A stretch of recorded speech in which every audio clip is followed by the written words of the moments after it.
Hi cooks! It's another cooking day. So, nag-crave ako ng carbonara. Kaya naman share ko sa inyo yung aking quick, easy, and simple version ng Pinoy carbonara. Ayan, so marami nagbabash sa title na to. Hindi daw to carbonara.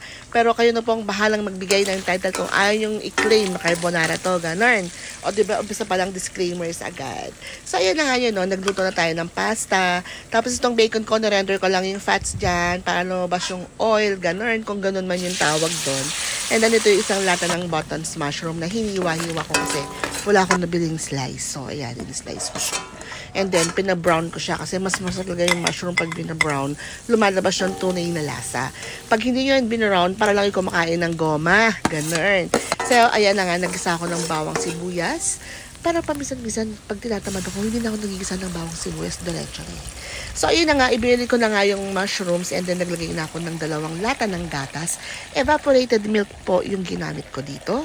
Pagdating naman po sa mga brands ng mga evaporated milk or sa mga ibang brands pa nang gagamitin ko sa video na to, kayo na po ang bahala. Kung ano yung afford nyong bilhin, doon po tayo, di ba? Kasi minsan depende talaga yan sa budget natin eh. Siyempre yung medyo mahal ng konti, akala natin mas masarap. Pero pare-parehas lang naman yan. So yun na nga, naglagay na nga ako ng 2 chicken cube. And then naglagay na ako ng pamintang durog, ganun. Pero mas okay sana kung white pepper yan, kaya lang wala eh. Tapos ayun na nga, ilagay na rin yung 2 all-purpose cream. So sa brands, kayo na rin po ang bahala. Siyempre dito sa mga oras na to, medyo on a budget ako. Kaya naman, medyo yung mura-mura yung kinuha ko. Ganun. So naglagay lang ako ng ibang bacon na finry kanina para lumasa na rin sa sauce natin. And then naglagay lang ako ng salt to taste. So sa salt, kayo na rin po ang bahala. Tikman nyo para makapag-adjust kayo. Kung kulang, ititagdagan. So, kung meron pa kayong mga ibang ginagamit na pampasarap sa mga lutuin nyo, kagaya na lagi ko sinasabi, ilagay nyo kung ano yung gusto nyong ilagay. Kung ano yung magpapasaya at magpapasarap sa luto ninyo, go! So, yun na nga, no? Ilagay ko na nga yung pasta and then, syempre, imemekos-mekos lang natin yan para mag-combine sila all together. At yung ating pampadulas, pampakintab, ganyan, naglagay ako ng butter. So, mga 2 kutsanang butter yung nilagay ko. Tapos, ayun na nga, yung toppings natin dyan na bacon.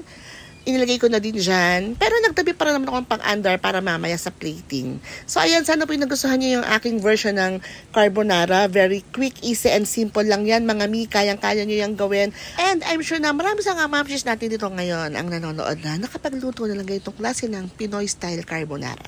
So, ayan na nga mga mi, sa mga naka-follow at mag-follow pa lang po sa akin, thank you so much. At sana ba huwag nyo kalimutang mag-like or mag-heart at mag-comment po kayo below para naman malaman ko kung anong thoughts nyo sa video na to. And please don't forget to share this video to your friends. Ganon. Thank you all for watching. Spread the love. Bye!